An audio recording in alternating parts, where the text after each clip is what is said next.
কোনো জাতির জন্য আল্লাহ তাআলা দুইটা কিতাব এই পৃথিবীতে পাঠান নাই, একটা কিতাব সমগ্র পৃথিবীর মানুষের জন্য একটা, যখনই যেটা পাঠানো হয়েছে সমগ্র পৃথিবীর মানুষের জন্য একটা কিতাব।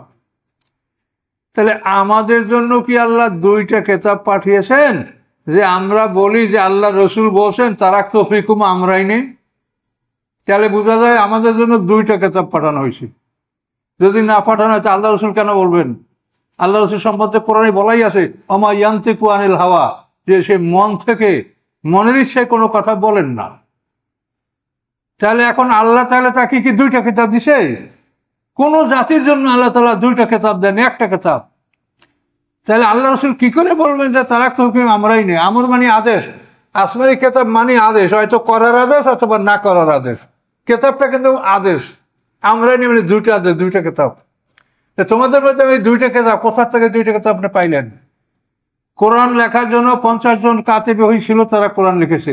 আল্লাহ রসুল যদি একটা কিতাব লেখাতেন তা সেটার জন্য তো কাতেব থাকবে, সেখানে সংরক্ষণকারী থাকবে, নাম থাকবে। কি আল্লাহ রসুল এরকম কি কোনো পাওয়া যায় কোথাও যে আল্লাহ রসুল তার যুগে তিনি হাদিসের একটা কিতাব লিখিয়েছেন সাহাবীদের দ্বারা?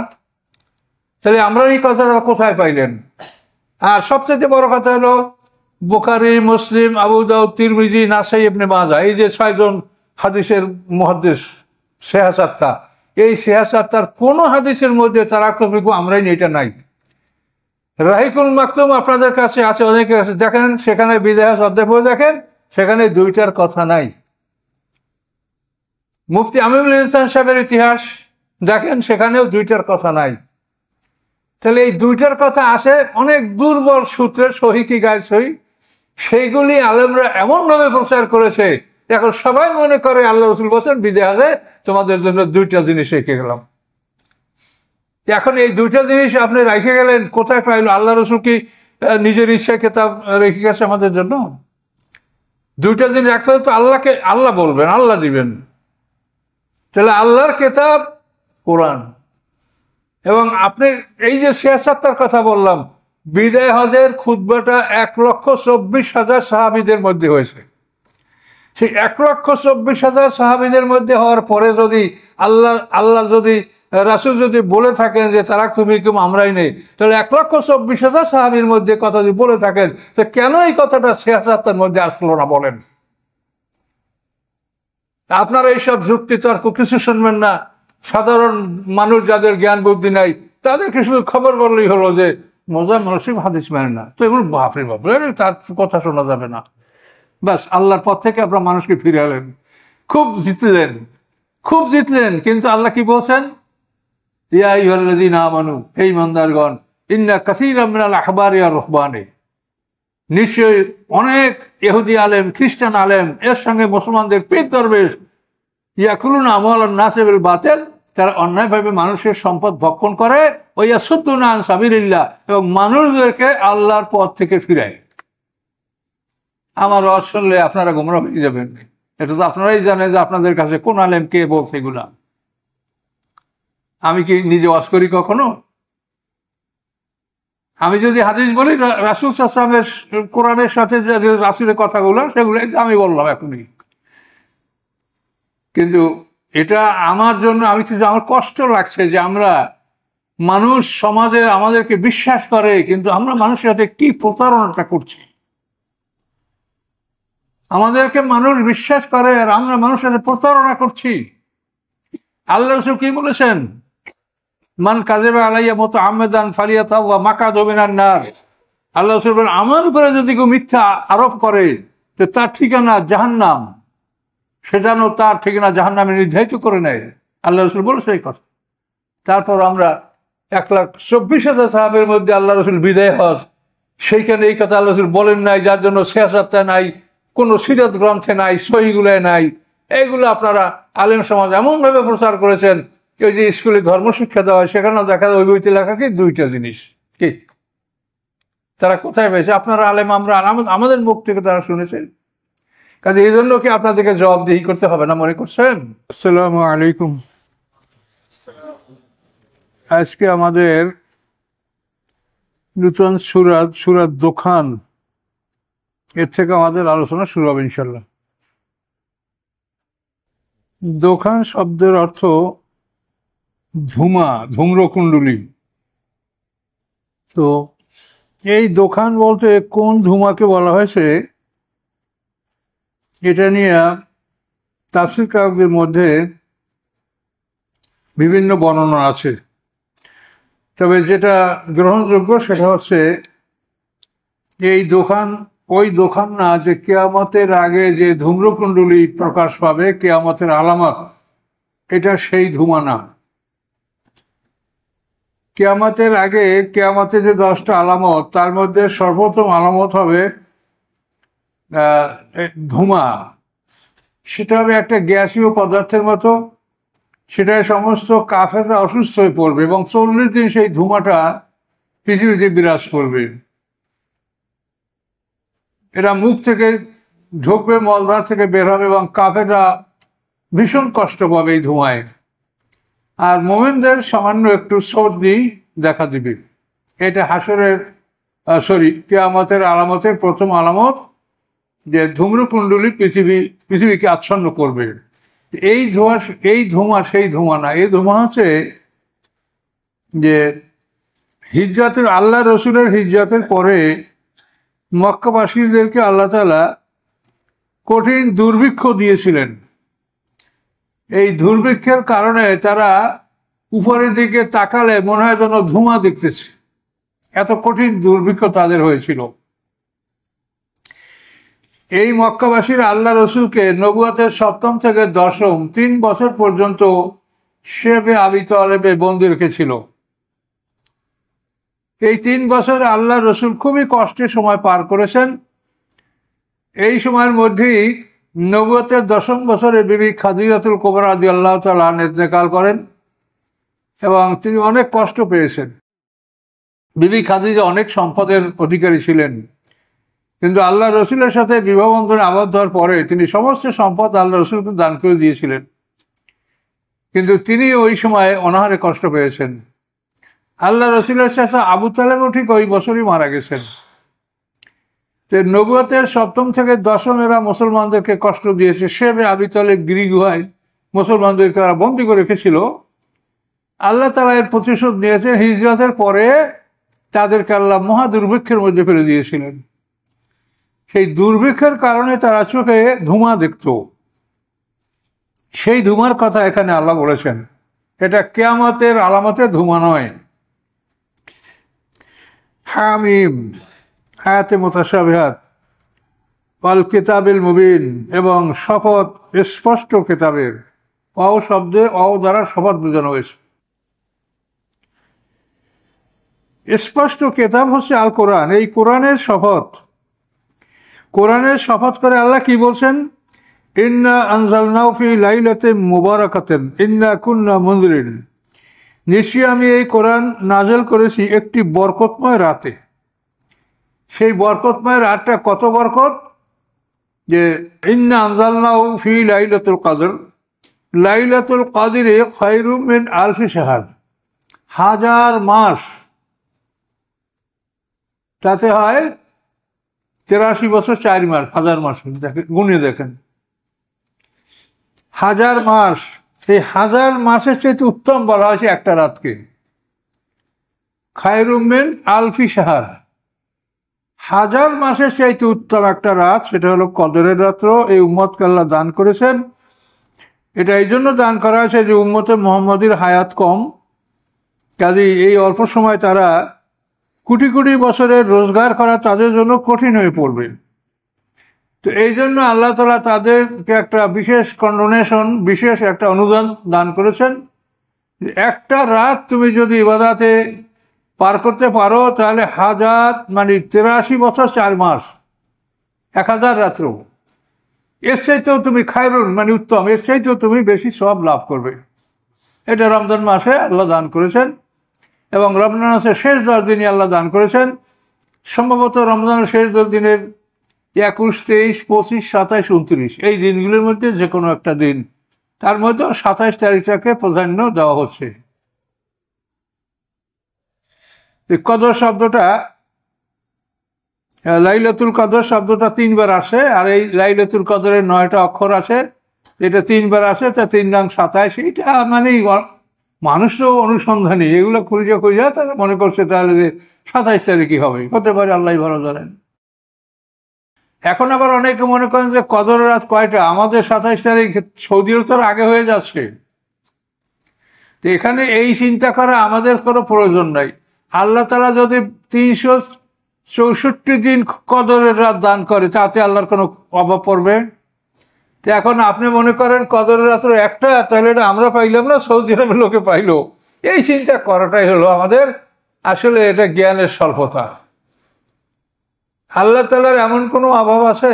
তিনি যে আমরা যেখানে আছি, যে আকাশ, যে চন্দ্র সূর্য আমাদের আছে, এইটা দেখে আমাদের যেটা কদর, ওইটা আমাদের কদর। আরেক দেশে কি হলো সেটা আপনার দেখার দরকার নাই, সেটা আপনার বিষয় না। তো এই জন্য আল্লাহ বলেন, ইন্না আনজালনাহু, নিশ্চয়ই আমি নাজিল করেছি এই কোরআনকে লাইলাতে মোবারকা, একটা বরকতময় রাতে। আর অন্য আয়াতে তো বলাই আছে, ইন্না আনজালনাহু ফি লাইলাতুল কদর, কদরের রাত্রে আমি, সম্মানিত রাত, শক্তিশালী রাত, দি নাইট অফ পাওয়ার, এমন একটা শক্তিশালী রাতে আমি কোরআন নাজিল করেছি। তো আনজালনা শব্দের অর্থ হলো একসঙ্গে পুরা কোরআন নাজিল হওয়া। আর নাজ্জালনা শব্দের অর্থ, নাজ্জালনাহু তানজিলা, এর অর্থ হলো অল্প অল্প করে, খণ্ড খণ্ড করে নাজিল করা। তো কোরআন নাজিল হওয়ার 2টা পদ্ধতি, একটা হলো আনজালনা আর একটা হলো নাজ্জালনা। এটা কেন? আপনি ধরেন যে আপনি জানুয়ারি মাসে আপনি ক্লাসে অ্যাটেন্ড করছেন, তো ওই প্রথম ক্লাসেই আপনাকে আপনার শিক্ষক বলে দিল যে এইটা তোমার সাবজেক্ট, এতখানি তোমার সিলেবাস, এটা তোমাকে 2 বছরে বা 3 বছরে এটা তোমাকে পড়ানো হবে। জানুয়ারি মাসে আপনাকে পুরো সিলেবাসটা সে দিয়ে দিল। এরপরে যখন আপনি ক্লাসে যাবেন, তখন ওই সিলেবাস থেকে আপনাকে 5 লাইন, 10 লাইন, 8 লাইন, যা আপনার ক্যাপাসিটি বা শিক্ষক যেটা ভালো মনে করে, এইভাবে আপনাকে ধীরে ধীরে প্রশিক্ষণ দিল। এবং আপনার ওই পুরো কোর্সটা, যেটা একদিনই আপনাকে দেখাই দেওয়া হয়েছে, এটা আপনাকে নির্ধারিত সময় 2 বছর 3 বছরে কোর্সে আপনি এটা সমাপ্ত করলেন। ঠিক কোরআন ওইভাবেই নাজিল হয়েছে, কদরের রাত্রে পুরো কোরআন নাজিল হয়েছে, পুরো সিলেবাস। পরবর্তীতে এটাকে বুঝিয়ে দেওয়ার জন্য, শিখিয়ে দেওয়ার জন্য 5টা 10টা করে আয়াত নাজিল হয়েছে, অল্প অল্প করে। এবং এইভাবে করতে করতে 23 বছরে এটা কমপ্লিট হয়েছে। তাহলে এই কোরআন কিন্তু যাদের মাতৃভাষা আরবি, তাদের মধ্যেই এই কোরআন 23 বছর বসে কোরআনের প্রশিক্ষণ চলেছে। তো আমাদের 2টো জীবন, ইহকাল এবং পরকাল। পরকালের জীবনটা আমাদের দীর্ঘ জীবন, কোটি কোটি বছরের জীবন। আর ইহকালটা তো আপনার এই 50, 60, 80, 90 পর্যন্ত, 100 বছর। তো এখন এই পরকালের জীবনের জন্য আমরা কতটুকু চিন্তা করি, আর ইহকালের জন্য আমরা কতটুকু চিন্তা করি। ইটালি যাওয়ার জন্য ড্রামের মধ্যে ভৈরিয়া সারিয়া দেয় নদীতে, যদি ভাইসা গেল কেন, এত গেল, আর না দেবে ওখানে ড্রাম, ইটার মহুয়াত। এটা তো শুধু দুনিয়া অর্জন করার জন্য। ইটালি তো কোনো হিজরতের জায়গা না যে আল্লাহ রসুল বলছে ইটালি যাও তুমি সওয়াব পাবে। তো এই যে দুনিয়ার জন্য আমরা মানুষ এতই আমরা চিন্তিত, এতই ব্যস্ত, অথচ পরকাল সম্পর্কে আমাদের কোনো চিন্তা ভাবনা নাই। এটা অত্যন্ত দুঃখজনক। আর এটা হবে এই জন্য যে আল্লাহ তাআলা জান্নাত জাহান্নাম দুটোই পরিপূর্ণ করবেন। লা আমলানা জাহান্নাম মিনাল জিন্নাতি ওয়ান নাসি আজমাইন। আল্লাহ বলেন, জিন ইনসান, এই সকল দল, সবাইকে দিয়েই আমি আমার জান্নাত এবং জাহান্নাম দুটোই আমি পূর্ণ করব। কাজে এই জন্য আমাদের সবসময় সচেষ্ট হতে হবে, সবসময় কোরআন জানার চেষ্টা করতে হবে। এবং এই পৃথিবী বড় ফেতনার পৃথিবী। শয়তান সারা পৃথিবী তার নেটওয়ার্ক চালু রাখছে, যার জন্য আমরা অনেক সময় বিভ্রান্তির মধ্যে পড়ছি, আমরা বুঝতে পারছি না। এবং শয়তান থেকে সার্বক্ষণিক যারা আত্মরক্ষা না করেন, তারা এটা বুঝবেন না। সবসময় আউযুবিল্লাহ পড়বেন, কোনো একটা জিকির আল্লাহর আপনার জবানে থাকবে, আল্লাহকে সবসময় স্মরণে রাখবেন, তা নাহলে আপনি সঠিক পথে থাকতে পারবেন না।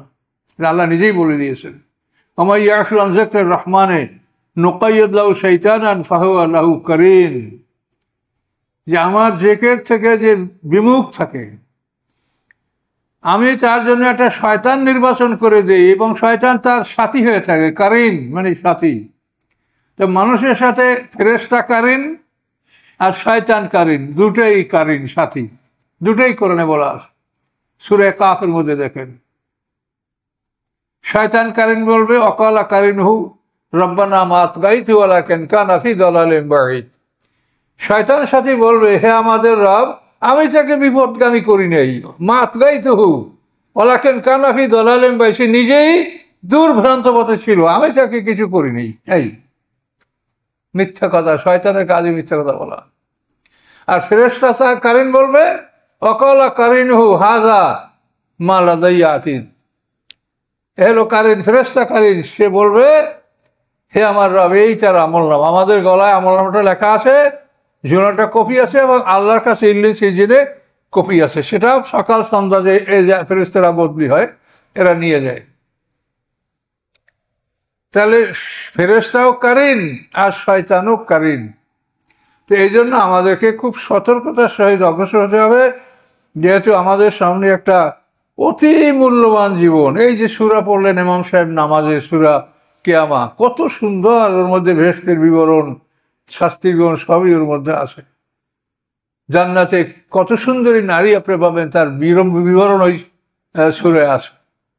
এভাবে সূরা রহমান বা বিভিন্ন সূরায় আল্লাহ তাআলা এই নিয়ামতগুলির কথা বলেছেন। এগুলি বিশ্বাস করলে কোনো মানুষ সে জিন্দা থাকতে চাবে না, তার মনে চাবে যে আমি মরার কি দ্রুত আমি মরতে পারি, এইটা সে চিন্তা করবে। এই জন্য সাহাবায়ে কেরামরা যখন জিহাদের খবর শুনতেন, জিহাদে যেতেন, তখন এতই আনন্দিত ছিলেন তারা, মনে হতো যেন বিয়ে করতে যাইতেছি, এতই আনন্দিত তারা হতেন জিহাদে যাওয়ার জন্য। তারপরে এই নিয়ামতের কথা শোনার কারণে তাদের মনটা এরকম বলতো যে আমরা যত দ্রুত আল্লাহর সাথে মিলিত হতে পারি, আল্লাহর নিয়ামত আমরা উপভোগ করব। বরজাকে হালকাভাবে, আর বিচারের পরে প্রকৃতভাবে শাস্তিটাও হালকাভাবে আর নিয়ামতটাও হালকাভাবে বরজাকের মধ্যে। বরজাকের পরে হবে পূর্ণাঙ্গ ব্যবস্থা, যেটা কোরআনে আল্লাহ স্পষ্ট বলেছেন, সানুআযিবু মাররাতাইনি সুম্মা ইউরাদ্দুনা ইলা আশাদ্দিল আযাব। আল্লাহ বলেন এই বেঈমান কাফের মুনাফিকদেরকে আমি দুবার শাস্তি দেব, হালকা শাস্তি, এই দুনিয়ায় এবং বরজাকে। তারপরে সুম্মা ইউরাদ্দুনা ইলা আযাবিন আযীম, তারপর তাদেরকে বড় শাস্তি থেকে ফিরিয়ে নেওয়া হবে। কোরআন আবার নূহ আলাইহিস সালাম সম্পর্কে, তার জাতি সম্পর্কে আল্লাহ বলছেন আর নারু ইউরাজুনা আলাইহা গুদুওয়ান ওয়া আশিয়া, সকাল সন্ধ্যা তাদেরকে তাদের আগুনের ঠিকানার সামনে হাজির করা হবে, দেখানোর জন্য এইটা তোমাদের ঠিকানা। ওয়াইয়াউমা তাকুমুস সাআহ, আর যেদিন কিয়ামত অনুষ্ঠিত হবে সেদিন আল্লাহ আদখিলু আলা ফিরআউন আশাদ্দিল আযাব, ফিরআউন সম্প্রদায়কে কঠিন শাস্তির মধ্যে ঢুকাও। তো দুটো আয়াতেই এক কথা বললো যে এই দুইটা শাস্তির পরে হবে কঠিন শাস্তি, ওই আয়াতে আগের এই দুটোই। কিন্তু আমরা কবরেই এমন শাস্তির কথা বলি যে সে কঠিন শাস্তি আর পৃথিবীতে কিছু থাকতে পারে না। একটা মানুষকে চাপ দিয়া মাটিতে তার পাঁজর ভাঙ্গে একদিক থেকে অনেক ঢুকে যাবে, লোহার মুদ্গার দিয়ে পিটিয়ে তাকে মাটির সঙ্গে মিশিয়ে দেওয়া হবে। এইটাই যদি কবর হয় তো বিচারের ঘরে কি শাস্তি হবে সেটা বলেন। আল্লাহ তো বলেন নাই যে তোমাকে এখানেই কঠিন শাস্তি, আল্লাহ বলছেন বিচারের পরে তাদের কঠিন শাস্তি হবে। তো এই কথাগুলো আমরা আলেমরা এমনভাবে সমাজে ছড়িয়েছি। আর একটা প্রবাদ আছে, কুকথা বাতাসের আগায়, মানে খারাপ কথাগুলোই মানুষ অতি সহজে গ্রহণ করে। অথচ কবর আযাব সম্বন্ধে কত সুন্দর হাদিস, যেটা বুখারী মুসলিমের, এটা কেউ আমরা বলি না আলেমরা। সেটা কি? আল্লাহ রাসূল বলছেন ইন্না ইযা আহাদাকুম মাতা, নিশ্চয়ই তোমাদের কেউ যখন মারা যায়, ওরেজা আলাইহি মাকাদু বিল গাদাতিল আশি, সকাল সন্ধ্যা তার ঠিকানা তাকে দেখানো হয়। ইনকামিনাল জান্নাতে ফামিনাল জান্নাহ, যদি সে জান্নাতবাসী আছে জান্নাতের ঠিকানা দেখানো হয়। ওয়াইনকানা মিনান নারে ফামিনান নার, সে যদি আগুনের অধিবাসী হয় তার ঠিকানা যদি আগুনের ঠিকানা হয় তা আগুনের ঠিকানা তাকে দেখানো হয়, এবং তাকে বলা হয় হাযা মাকাদুকা, এ তোমার ঠিকানা, হাত্তা ইয়াবআসাকাল্লাহু ইয়াউমাল কিয়ামাতি, আল্লাহ তাআলা তোমাকে কিয়ামতের দিন এখানে পৌঁছিয়ে দেবেন। এই হাদিস কিন্তু বুখারী মুসলিম, এই হাদিস এবং কোরআন আয়াত দেখেন হুবহু মিলে গেছে। কিন্তু যে হাদিসগুলি আমরা ভয়ঙ্কর আযাব মানুষকে ভয় দেখাই, হেদায়েত কি আমাদের হাতে যে মানুষকে আমরা ভয় দেখাবো আল্লাহর ইচ্ছার বাইরে? বরং আমাদের জিহ্বা কাটা যাবে। আল্লাহ যা বলছে তাই বলো, রাসূল যা বলছেন তুমি তাই বলো। কিন্তু আমরা এগুলি পরোয়া করি। খুবই দুঃখ লাগে, সবসময় মনটা খারাপ লাগে যে আল্লাহ কি অবস্থাটা আমাদের এই সমাজের হবে। বিচার তো আমরা বিচারের দিন 50,000 বছর সমান বিচারের দিনে আমরা যাব। আমি আজকে জুমায় যে কথা বলছি আপনারা শুনেছেন, মনে রাখতে পারছেন কথাটা কি বলেছি? যে আল্লাহ তাআলা আদম আলাইহিস সালাম থেকে কিয়ামত পর্যন্ত কোনো জাতির জন্য 2টা কিতাব পাঠান নাই। একই সঙ্গে পৃথিবীতে 2টা কিতাব পাঠানো হয়নি। একটা কিতাবের টার্ম শেষ হয়ে যাওয়ার পরে আর একটা কিতাব আসে। একটা কিতাব প্রচার করার জন্য একাধিক নবী রাসূল আসে। মূসা আলাইহিস সালাম, হারুন আলাইহিস সালাম একই সময় নবী এবং রাসূল। এভাবে বিভিন্ন কিতাব প্রচার করার জন্য একাধিক নবী আল্লাহ পাঠাইছেন। তো এভাবেই কোনো জাতির জন্য আল্লাহ তাআলা 2টা কিতাব এই পৃথিবীতে পাঠান নাই। একটা কিতাব সমগ্র পৃথিবীর মানুষের জন্য একটা, যখনই যেটা পাঠানো হয়েছে সমগ্র পৃথিবীর মানুষের জন্য একটা কিতাব। তাহলে আমাদের জন্য কি আল্লাহ 2টা কিতাব পাঠিয়েছেন যে আমরা বলি যে আল্লাহ রসুল বলছেন তারাক্তু ফীকুম আমরাইনি? তাহলে বোঝা যায় আমাদের জন্য 2টা কিতাব পাঠানো হয়েছে। যদি না পাঠানো হয় তো আল্লাহ রসুল কেন বলবেন? আল্লাহ রসুল সম্বন্ধে কোরআনে বলাই আছে ওমা ইয়ান্তিকু আনিল হাওয়া, যে সে মন থেকে মনের ইচ্ছায় কোনো কথা বলেন না। তাহলে এখন আল্লাহ তাআলা তাকে কি 2টা কিতাব দিছে? কোন জাতির জন্য আল্লাহ তাআলা 2টা কিতাব দেন, একটা কিতাব। তাহলে আল্লাহ রসুল কি করে বলবেন যে তারাক্তু ফীকুম আমরাই নেই? আমর মানে আদেশ, আসমানি কিতাব মানে আদেশ, হয়তো করার আদেশ অথবা না করার আদেশ। কিতাবটা কিন্তু আদেশ, আমরাই নেই মানে 2টা আদেশ, 2টা কিতাব। তোমাদের মধ্যে ওই 2টা কিতাব কোথা থেকে 2টা কিতাব আপনি পাইলেন? কোরআন লেখার জন্য 50 জন কাতিব হয়েছিল, তারা কোরআন লিখেছে। আল্লাহ রসুল যদি একটা কিতাব লেখাতেন তা সেটার জন্য তো কাতেব থাকবে, সে কিতাবের সংরক্ষণকারী থাকবে, নাম থাকবে। কি আল্লাহ রসুল এরকম কি কোনো পাওয়া যায় কোথাও যে আল্লাহ রসুল তার যুগে তিনি হাদিসের একটা কিতাব লিখিয়েছেন সাহাবীদের দ্বারা? তাহলে আমরা এই কথাটা কোথায় পাইলেন? আর সবচেয়ে বড় কথা হলো বুখারী, মুসলিম, আবু দাউদ, তিরমিজি, নাসাই, ইবনে মাজাহ, এই যে 6 জন হাদিসের মুহাদ্দিস, সিহাসাত্তা, এই সিহাসাত্তার কোনো হাদিসের মধ্যে তারাক্তু ফীকুম আমরাই নেই এটা নাই। রাহিকুল মাকতুম আপনাদের কাছে আছে, অনেকের কাছে, দেখেন সেখানে বিদায় অধ্যায় পড়ে দেখেন, সেখানে 2টার কথা নাই। মুফতি আমিনুল ইহসান সাহেবের ইতিহাস দেখেন, সেখানেও 2টার কথা নাই।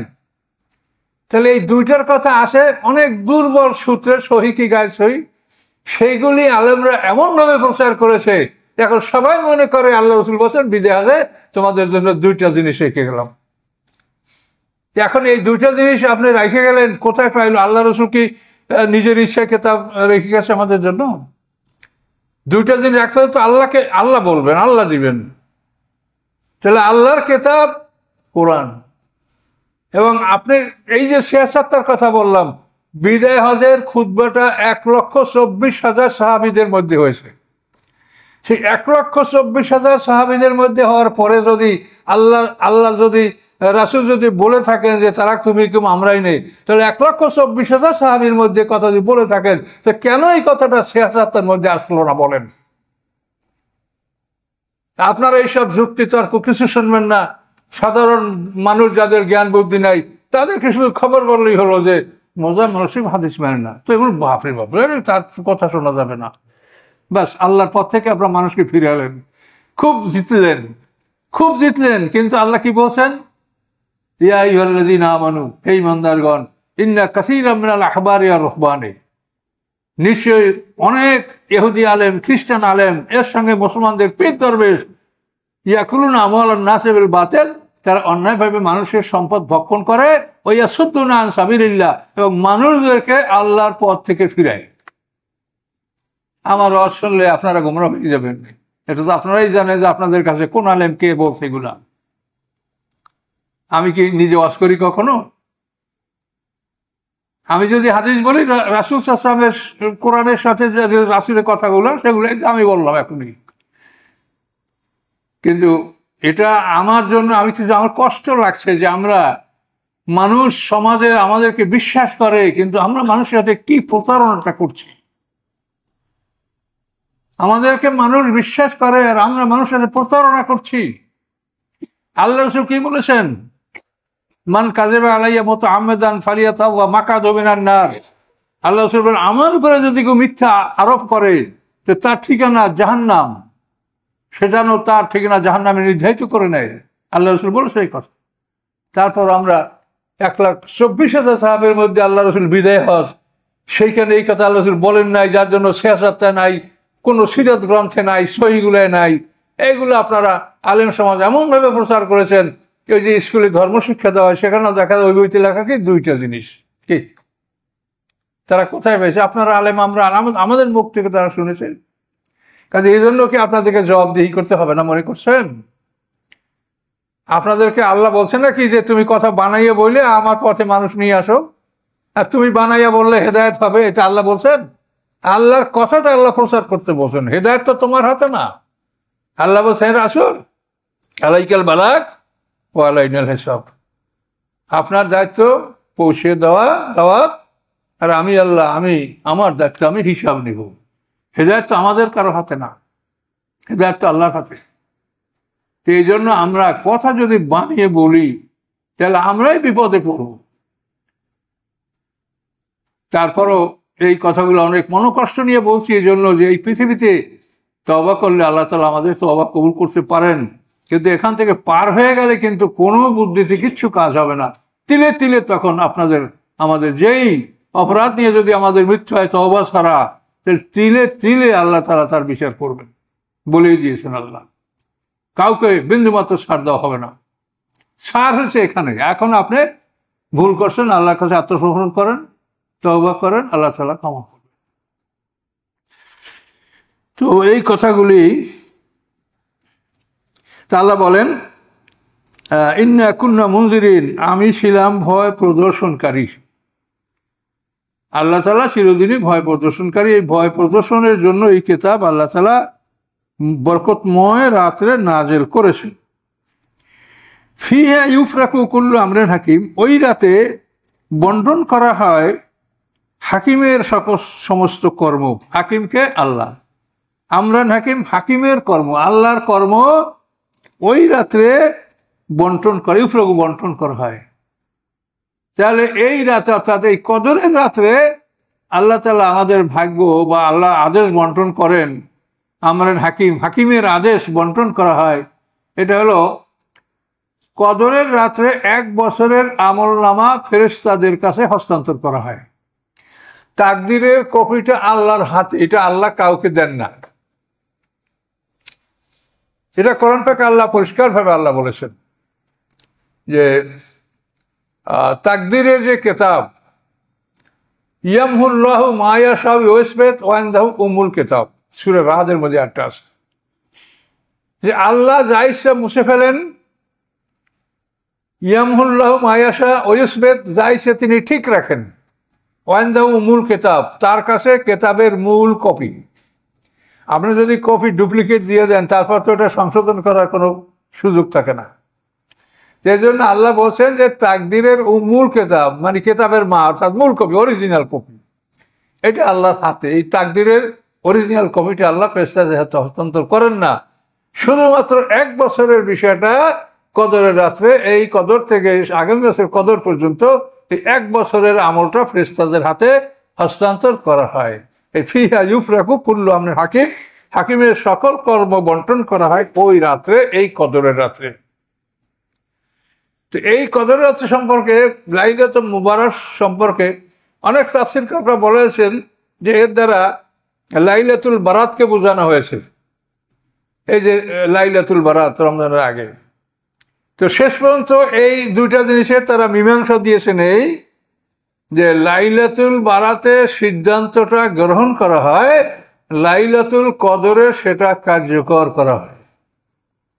মানে যখন এই দুইটা নিয়ে তর্ক যে আসলে এটা কি বারাত না কদর, এখন তাফসীরকাররা সিদ্ধান্ত দিয়েছেন যে এই যে আমরের হাকিম, হাকিমের যে কর্ম, এইটা বন্টন করার বিষয়টা লাইলাতুল মুবারাক, অর্থাৎ এখানে যদি আপনি শবে বারাত যেটাকে আমরা বলি, সেটা যদি হয় তাহলে ওই রাত্রে বিষয়টা চূড়ান্ত করা হয় যে এটা করা হবে। কিন্তু এইটা কদরের রাতে ফেরেশতাদের কাছে হস্তান্তর করা হয়।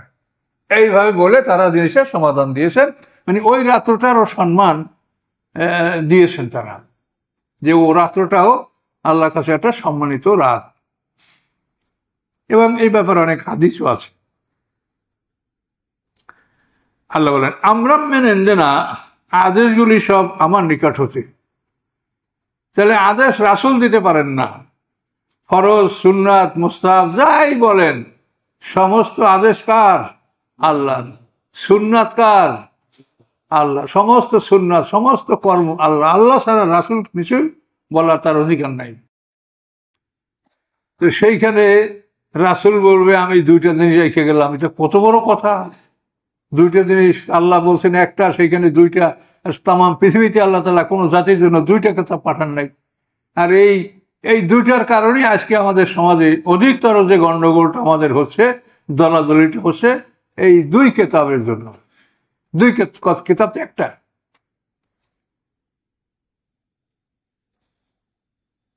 আমার কাছে এই 2-3 দিন আগে একজনের মোবাইল করছে, আমার তাফসিরের কোন খণ্ডে আসে, ওই যে বনি ইসরাঈলের ঘটনাটা আপনারা জানেন, এই খারাপ মানে যেগুলো অশুদ্ধ কথা সেগুলো সবাই জানে, যে বনি ইসরাঈলের এক ডাকাত 99টা খুন করিয়া তারপর এক আলেমের কাছে গেছে, যে বলে যে আমার কি তওবা আছে, আমি এতটা খুন করছি।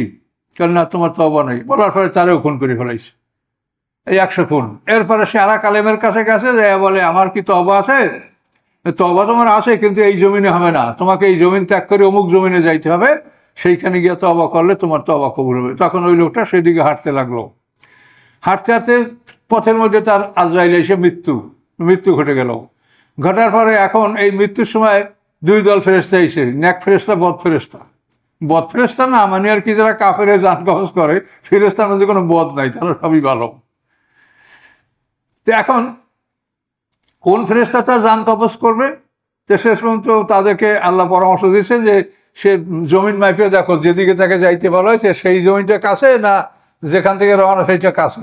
যদি ওই জমিন কাছে হয় তাহলে তাকে তোমরা খালাস দিয়ে দাও, জান্নাতি ঘোষণা করে দাও। তাই জমি ছিল ওইটা দূরে। শেষ পর্যন্ত আল্লাহর হুকুমে ফেরেশতারা জমিন টান বলাইয়া লম্বা করে দিয়া তারে ওই যেদিকে যাইতে বলছে সেই জমিনের কাছাকাছি নেওয়া হয়েছে এবং তাকে এভাবে খালাস দেওয়া হয়েছে। আর এই হাদিস যদি বিশ্বাস করেন তাহলে অবস্থাটা কি দাঁড়াবে, যে 100টা খুন করার পরে আল্লাহ তাকে ভেস্তে নেওয়ার জন্য এত চেষ্টা করছে, 2-5টা খুন করলে তো অনায়াসে ভেস্তে যাবো, তাহলে চিন্তার কি আছে? এখন কোরআন কি বলে দেখেন, কোরআন বলে অমান কাতালা নাফসান বেগাইরে নাফসিন আও ফাসাদিন ফিল আরদি ফাকান্নামা কাতালান নাসা জামিয়া। আল্লাহ বলেন যে অন্যায় করে নাই, অপরাধ করে নাই, ফাসাদ করে নাই এমন একটা মানুষকে কেউ যদি হত্যা করে, সে যেন তামাম পৃথিবীর মানুষ হত্যা করলো। কোরআনের আয়াত, আপনি কি করবেন কন? এখানে মোমেন কাফের বলা হয় নাই, নাফসান একটা মানুষ। অমান কাতালা নাফসান বেগাইরে নাফসান, সে কাউকে খুন করে নাই, আও ফাসাদেন, সে পৃথিবীর কোনো অনাসৃষ্টি করে নাই, সে মিসচিফ মেকার নয়। এমন একটা মানুষকে হত্যা করলে সে যেন তামাম পৃথিবীর মানুষ হত্যা করলো। আর মুমিনকে হত্যা করার ব্যাপারে কোরআন বলেছে অমান কাতালা মুমিনান মুতাআম্মিদান ফাজাযাউ জাহান্নাম খালিদান ফিহা ওয়া গাযিবাল্লাহু আলাইহি লাআনা।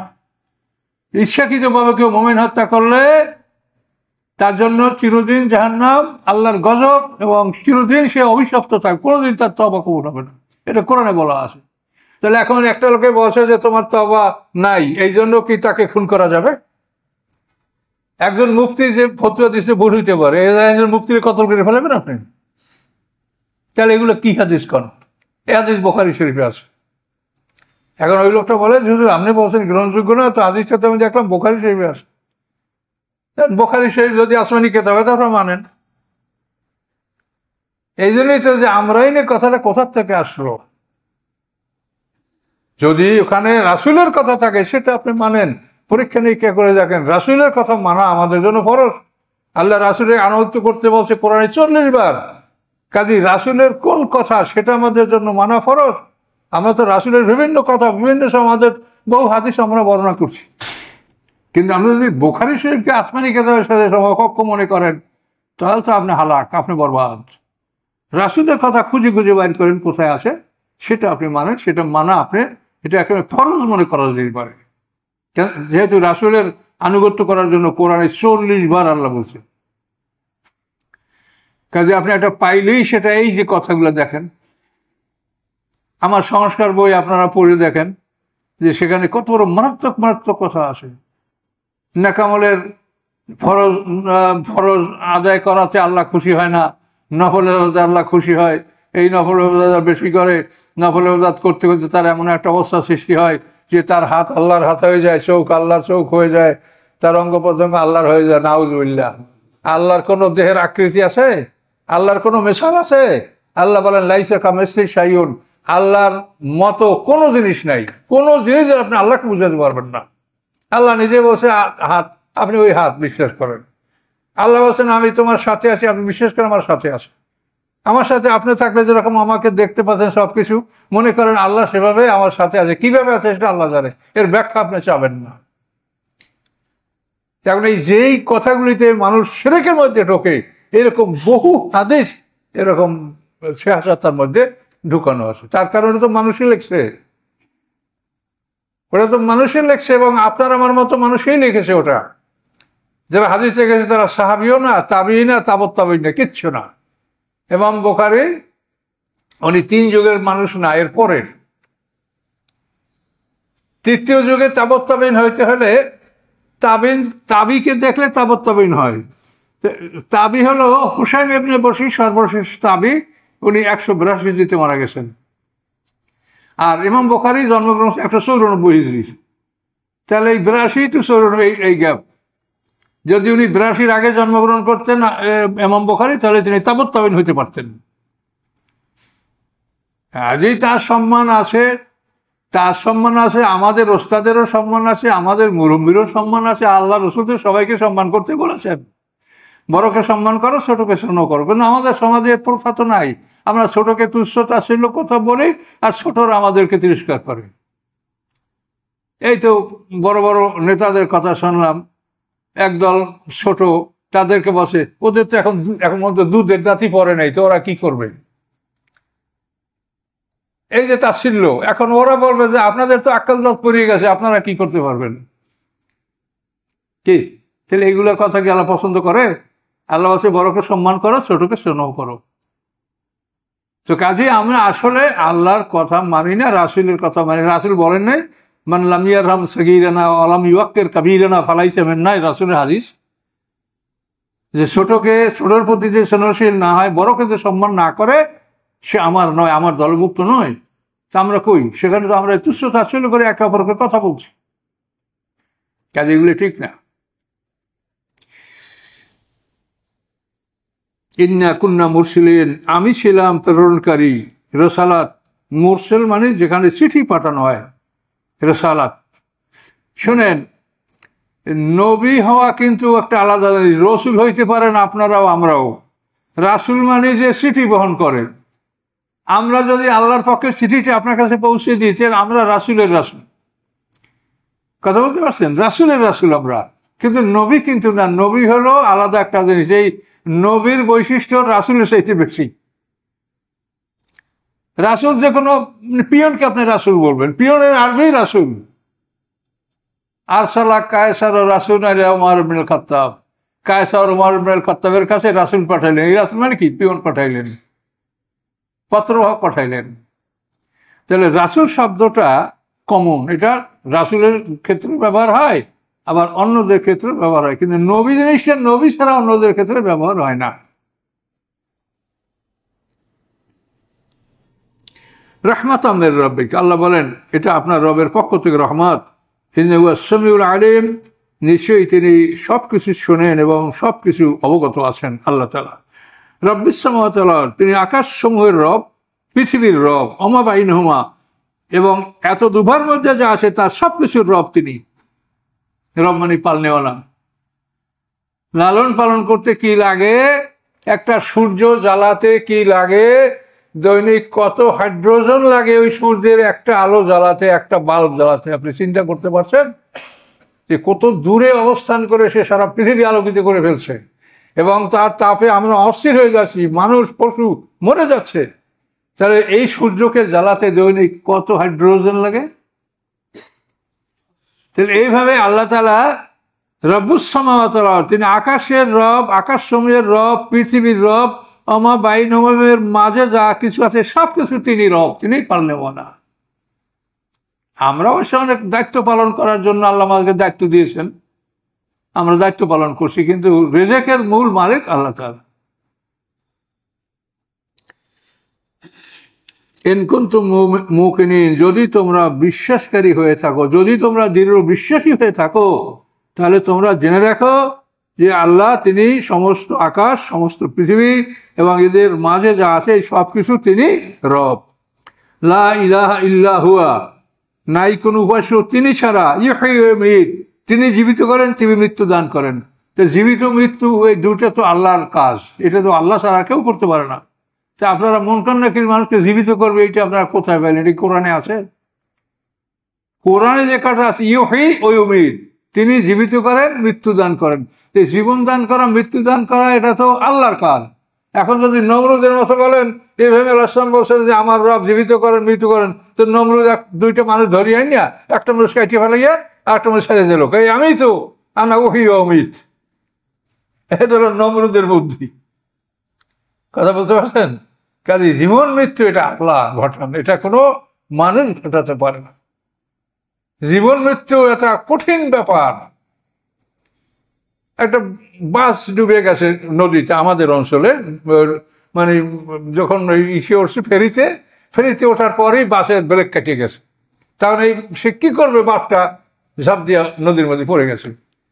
তো সব মানুষ মারা গেছে, একটা বাচ্চা নাবালে ছোট্ট বাচ্চা, এই বাচ্চাটা জীবিত হচ্ছে। এটা কি করে হলো?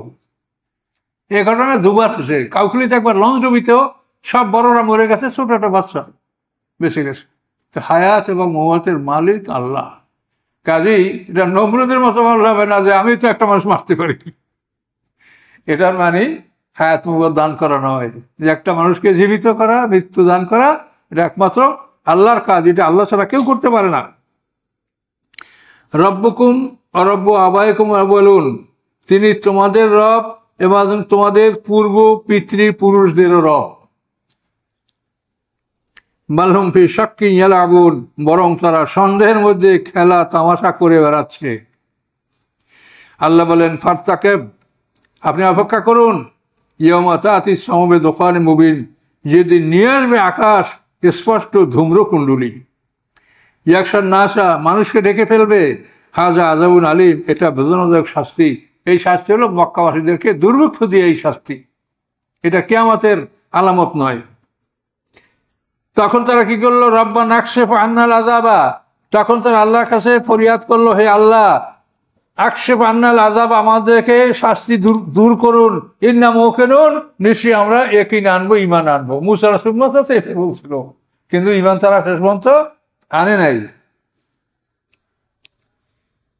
আন্না লামুজ যিকরা, কি করে তাদের জন্য উপকার হবে, কি করে তাদের জন্য যিকরা উপদেশ কাজে আসবে। অকদ জাহুম রাসূল মুবিন, অথচ তাদের কাছে স্পষ্ট রাসূল এসেছিল, সেই রাসূলকে তারা প্রত্যাখ্যান করেছে। সুম্মা তাওয়াল্লাউ আনহুম, অতঃপর তারা রাসূল থেকে ফিরে গিয়েছে। অকল, এবং তারা বলেছে মুআল্লামুম মাজনুন, শিক্ষিত পাগল, পাগল আবার শিক্ষিত, মুআল্লামুম মাজনুন। ইন্না কাশিফুল আযাবে কালিল, আল্লাহ বলেন আমি দূর করব শাস্তি অল্প সময়ের জন্য। ইন্নাকুম আইদুন, নিশ্চয়ই তোমরা আবার পাপের দিকে ফিরে আসবে। আমি যখন শাস্তি দূর করব, তোমাদের অপসারণ করব, তখন আবার তোমরা পাপে লিপ্ত হবে। তারপরে ইয়াউমা নাবতিসুল বাতশাল কুবরা, আমি বড় করে পাকড়াও করব। এই দুনিয়ায় ছোট শাস্তি, এবার বড় পাকড়াও। হ্যাঁ, আল্লাহ বলেন ইয়াউমা নাবতিসুল বাতশাল কুবরা, সেদিন আমি ভয়ঙ্কর ভাবে তোমাদেরকে পাকড়াও করব। ইন্না মুনতাকিমুন, নিশ্চয়ই আমি প্রতিশোধ গ্রহণকারী। এখন এইটার শানের নজুলটা শুনেন। আল্লাহ তাআলা মক্কাবাসীদেরকে শাস্তিটা কিভাবে দিয়েছিলেন সেটা শুনেন। নাজরান, এই নাজরানটা হলো ইয়ামানের পার্শ্ববর্তী একটা অঞ্চল, ইয়ামানের জাস্ট পূর্ব দিকে নাজরান। এবং এখানে এটা খ্রিস্টানদের একটা অঞ্চল, সেখানে 1,20,000 সৈন্য ছিল খ্রিস্টানদের, আর স্বাভাবিক পাবলিক তো আছেই। তো এই নাজরান থেকে আবার এপাশে হলো ইয়ামামা।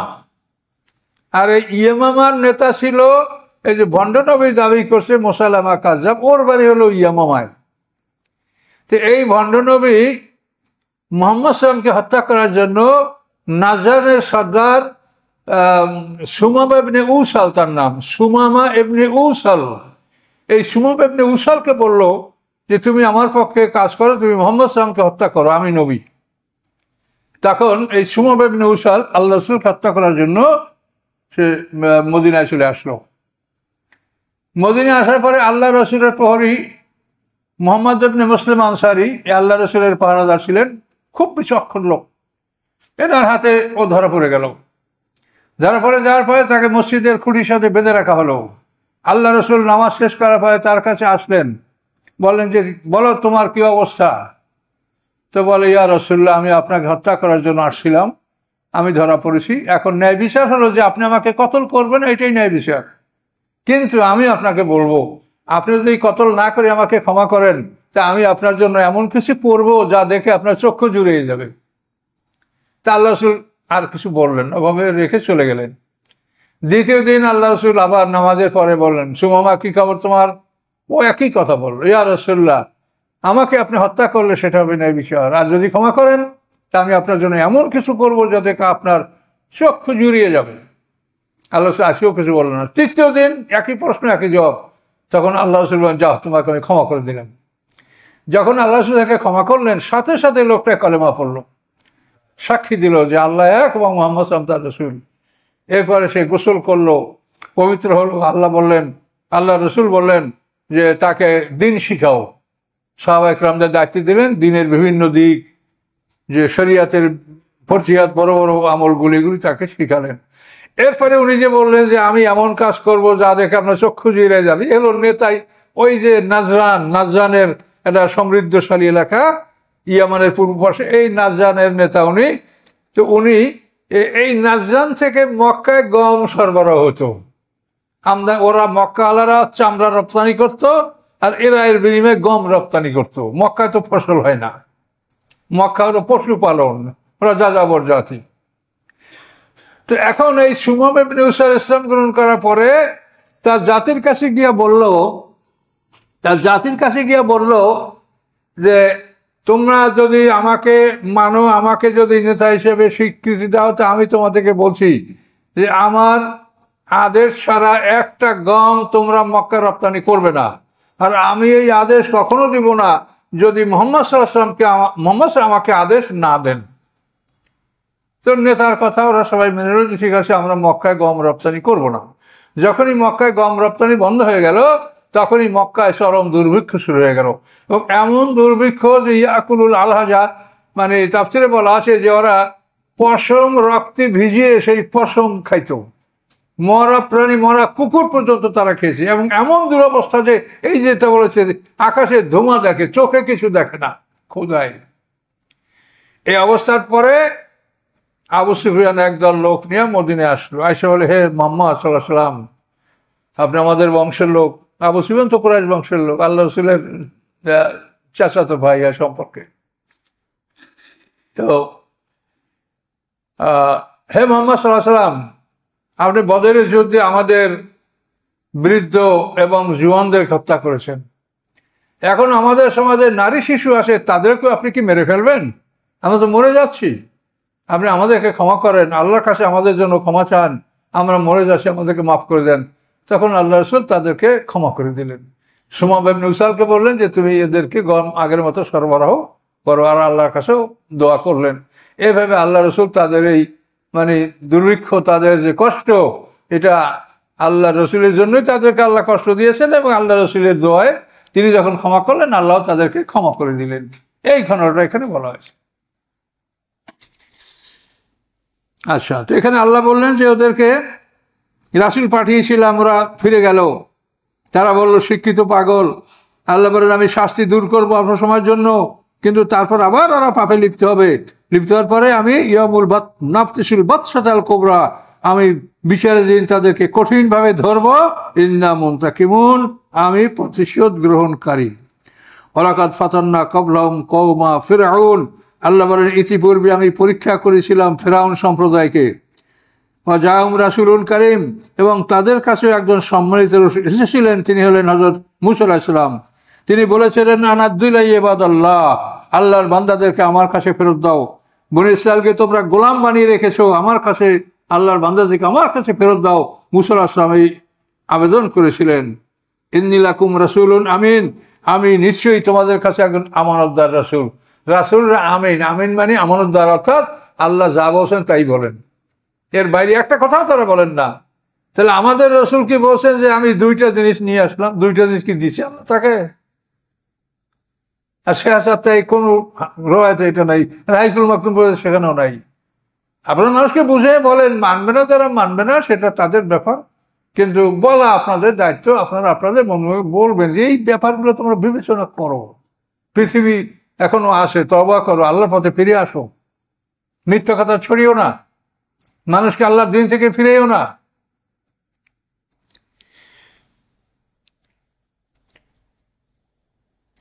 আনাদ্দু ইলাইয়া ইবাদাল্লাহ, আল্লাহর বান্দাদেরকে আমার কাছে ফেরত দাও। ইন্নী লাকুম রাসূলুন আমিন, আমি তোমাদের কাছে আমানতদার রাসূল। আল্লাহ যা বলছেন আমি তাই বলছি, আল্লাহ আমাকে যা দিয়েছেন তাই আমি তোমাদেরকে দিচ্ছি। ও আল্লাহ তাআলু আলাইয়া, এবং আমার উপরে তোমরা অহংকার করো না, তোমরা বড়াই করো না, অহংকার করো না আল্লাহর উপরে। ইন্নী আতিকুম সুলতানুম মুবিন, নিশ্চয়ই আমি তোমাদের কাছে নিয়ে এসেছি স্পষ্ট প্রমাণসমূহ। এই যে নয় এটা মুজিজা, এগুলোকে বলে সুলতানুম মুবিন, স্পষ্ট প্রমাণ তোমাদের কাছে আমি নিয়ে এসেছি। ওয়ান্নী উস্তু বিরাব্বি ওয়া রাব্বিকুম, আমি আশ্রয় কামনা করছি আমার রবের কাছে এবং তোমাদেরও রবের কাছে, কি আনতারজুমুন, যে তোমরা যাতে আমাকে প্রস্তরাঘাতে হত্যা করতে না পারো, পাথর মেরে হত্যা করতে না পারো, এই জন্য আমি আমার রব তোমাদেরও রব, তার কাছে আমি আশ্রয় কামনা করছি। ওয়াল্লাম তুমিনু লি ফাতাযিরুন, আর যদি একান্তভাবে তোমরা আমার উপর ঈমান নাই আনো, তোমরা আমার থেকে পৃথক হয়ে যাও। ফাদা রব্বাহু ওয়াতাবা, তিনি রবের কাছে দোয়া করলেন, কি বলে? আন্না হাউলাই কওমুম মুজরিমুন, নিশ্চয়ই এরা অপরাধী সম্প্রদায়। এ বলে মূসা আল্লাহর কাছে দোয়া করলেন। দোয়া করার আল্লাহ কি বললেন? ফাসবিরাদি লাইলান, আপনি হে মূসা তুমি আমার বান্দাদেরকে নিয়ে রাতের এক অংশে তুমি মিশর ত্যাগ করো। এই যে মিশর ত্যাগ করা বিশাল ঘটনা, আপনারা জানেন, জাদুকরদের মোকাবেলার পরে যে মিশর ত্যাগ করার ঘটনা। আল্লাহ ফাসবিরাদি লাইলান ইন্নাকুম মুত্তাবাউন, নিশ্চয়ই তোমাদের পশ্চাৎভবন করা হবে, তোমরা যাও, তোমাদের পিছনে এরা যাবে, আক্রমণ করবে তোমাদেরকে। ওয়াতরুকিল বাহরা রাহওয়ান, সমুদ্র পার হয়ে যাওয়ার পরে তুমি সমুদ্রকে বিশ্রামে রাখো, সমুদ্রকে বিশ্রাম করতে দাও। বুঝতে পারছেন? এগুলি সবই জানেন যে মূসা আলাইহিস সালাম লাঠির আঘাতে মানে 12টা রাস্তা সমুদ্রের মধ্যে তৈরি হয়ে গেল, দুই পাশে পানি পাহাড়ের মতো হয়ে গেল, ফেরাউন ডুবে মারা গেল। তো এখানে আল্লাহ বলছেন, হে মূসা ওয়াতরুকিল বাহরা রাহওয়ান, তুমি সমুদ্রকে বিশ্রামে রাখো, অর্থাৎ তুমি যেভাবে রাস্তা করে চলে গেছো সমুদ্রকে ওভাবেই থাকতে দাও, তাদের নড়াচড়া না করে। রাহওয়ান মানে বিশ্রামে রাখা, সমুদ্রকে বিশ্রামে রাখো। ইন্নাম জুনদুম মুগরাকুন, নিশ্চয়ই তারা এমন এক বাহিনী যারা ডুবে মরবে। কামতারাকু মিন জান্নাতুন, কত ছেড়ে গেছে তারা বাগ বাগিচা এবং ঝর্ণা, জুরেন এবং কত ক্ষেত খামার, মাকানিম কারিম, কত সুন্দর সুন্দর সুরম্য অট্টালিকা, এই ছেড়ে তারা চলে গেছে। এবং কত নিয়ামত তাদের ছিল, তার মধ্যে তারা আনন্দ উৎসব করতেছিল, এগুলি থেকে তাদেরকে আল্লাহ বের করে সবাইকে লোহিত সাগরে আল্লাহ তারা ডুবিয়ে দিলেন।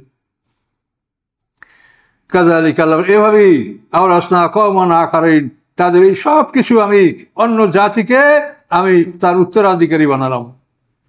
বনী ইসরাইলের শেষ পর্যন্ত এই মিশরের উত্তরাধিকারী হলো, সব ফেরাউন বাহিনী শেষ, বনী ইসরাইল মিশরের উত্তরাধিকারী হলো। ফামা বাকাত আলাইহিমুস সামাউ ওয়াল আরদু ওয়া মা কানু মুনজারিন, তাদের উপরে আকাশ পৃথিবী কাঁদে নাই এবং তাদেরকে অবকাশও দেওয়া হয়নি। তাদের জন্য আকাশ পৃথিবী কাঁদে নাই, তাহলে আকাশ পৃথিবী কাঁদার একটা প্রসঙ্গ আছে, এটা আমরা পেলাম। আকাশ পৃথিবী রূপ শেষ হলো, আমরা সামনে আর যাবো না। তাদের জন্য আকাশ পৃথিবী কাঁদে নাই, তাহলে আকাশ পৃথিবী কার জন্য কাঁদে? এটা তাফসিরে বলা আছে যে একজন মুমিন বান্দা যখন ইন্তেকাল করে তখন তার জন্য আকাশ পৃথিবী 40 দিন পর্যন্ত কাঁদে। এই মুমিন, আপনারা যে পথে হাইটে হাইটে মসজিদে আসেন, এই রাস্তাটা আপনার জন্য 40 দিন পর্যন্ত কাঁদবে। আপনি যে পাত্র থেকে চাউল খাবার খেয়েছেন, যে অবশিষ্ট খাদ্যগুলো আপনার জন্য আছে সেগুলি আপনার জন্য 40 দিন পর্যন্ত কাটতে থাকবে। ওইভাবে যে রাস্তাগুলি দ্বারা আপনার আমলনামা আকাশে যাতায়াত করতো, এই রাস্তাগুলি আপনার জন্য 40 দিন পর্যন্ত কাটতে থাকবে। আকাশ, এই যে আকাশ কথা বলেছে, আকাশ, এই যে রাস্তা দ্বারা আপনার আমলগুলি আকাশে ওঠানামা করে, এই রাস্তাগুলি আপনার জন্য 40 দিন পর্যন্ত কাটবে। এই জন্য এর থেকে এক শ্রেণীর মানুষেরা চল্লিশে পালন করে, যে আকাশ পৃথিবীর শোক পালন হলো 40 দিন, আর মানুষকে আল্লাহ শোক পালন করতেছে 3 দিন। 3 দিন পরে তোমরা তোমাদের পিতামাতার জন্য দোয়া, দুরুদ, মিলাদ, মানুষকে দাওয়াত করা, খাওয়ানো, যেটা কোরআন পাকে সূরা নিসার 8 নম্বরে বলা আছে, ওই যে হাজার আল কিসমাতা, বন্টন করার সময় উপস্থিত হলে তোমরা কি করবে? উলুল করবো আল ইয়াতাম আল মাসাকিন ফারযুকুম মিনহু, নিকটতম আত্মীয় এতিম মিসকিন যারা উপস্থিত হয় তাদেরকে খাওয়াইয়া দাও। এটা ডাইরেক্ট কোরআনে বলা আছে। অথচ এক শ্রেণী আইনের কাজ, এটা বেদাত, নাউজুবিল্লাহ। কোরআনে বলা আছে সেটাও বেদাত, মানে পয়সাগুলো সব আপনাগুলো লেবর্ডিংয়ে দেবে, এই তো আপনারা কইতে চান, এমনে চান যারা দিবে তো এমনও দিতে পারবে আপনাকে, এরকম মশলা ঘুরিয়েন না। কথা বুঝতে পারছেন? এবং সাহাবায়ে কেরামদের থেকে আমল আসে, এটা আমার তাফসীর আপনারা দেখবেন। তাহলে একটা রুকু পর্যন্ত আমরা পার হলাম। তো আল্লাহর প্রত্যেকটা কথাই সুন্দর, দেখেন কত সুন্দর কথা আল্লাহ বলেছেন। আস্তাগফিরুল্লাহ আল্লাযী লা ইলাহা ইল্লা হুয়াল হাইয়ুল কাইয়্যুম ওয়া আতুবু ইলাইহি, লা হাওলা ওয়ালা কুওয়াতা ইল্লা বিল্লাহিল আলিয়্যিল আযীম। আল্লাহুম্মা সাল্লি আলা মুহাম্মাদিন ওয়া আলা আলি মুহাম্মাদিন কামা সাল্লাইতা আলা ইব্রাহিম ওয়া আলা আলি ইব্রাহিম ইন্নাকা হামিদুম মাজিদ। اللهم بارك على محمد وعلى آل محمد كما باركت على إبراهيم وعلى آل إبراهيم إنك حميد مجيد. اللهم آمين. ربنا آتنا في الدنيا حسنة وفي الآخرة حسنة وقنا عذاب النار. ربنا ظلمنا أنفسنا وإن لم تغفر لنا وترحمنا لنكونن من الخاسرين. ربنا لا تزغ قلوبنا بعد إذ هديتنا وهب لنا من لدنك رحمة إنك أنت الوهاب. سبحان ربك رب العزة عما يصفون، سلام على المرسلين، الحمد لله رب العالمين. السلام عليكم.